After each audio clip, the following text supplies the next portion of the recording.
Առողջության իրավունք ՀԿ-ի նախագահ Անուշ Պողոսյանը Facebook-յան էջում գրում է. Իրանում միջուկային օբյեկտ է թիրախավորվել եւ լուրջ վնասներ կրել։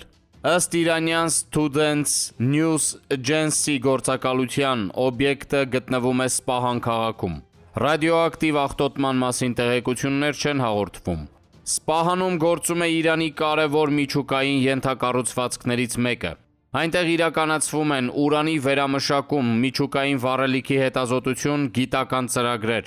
Եթե Իրանում միջուկային օբյեկտ է վնասվել, նույնիսկ եթե ռադիոակտիվ արտահոսք չի արձանագրվել, հարևան երկրները սովորաբար անցնում են կանխարգելիչ պատրաստվածության ռեժիմի։ Հայաստանի համար ճիշտ քայլերը հիմնականում հետևյալն են. Առաջին՝ ռադիացիոն մոնիթորինգի ուժեղացում, երկրորդ՝ տեղեկատվության մշտական ստացում միջազգային կառույցներից, երրորդ՝ սահմանային եւ բնապահպանական վերահսկում, չորրորդ՝ հանրությանը ճիշտ եւ հանգիստ տեղեկատվություն։ Պետական մարմինները պետք է պարբերաբար հայտարարեն ռադիացիոն ֆոնի մակարդակում կա վտանգ թե ոչ։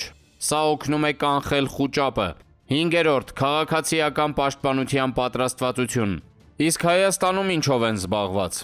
Ավտոբուս փարթիներ, խրախճանքներ եւ ամենակարևորը քարոզարշավ։ Ակամայից հիշում ես ֆիլմը «Մի նայեք վերև»։ Երբ վտանգը գալիս էր, իսկ իշխանություններն ու համակարգը զբաղված էին շոուով, քարոզով եւ քաղաքական հաշվարկներով։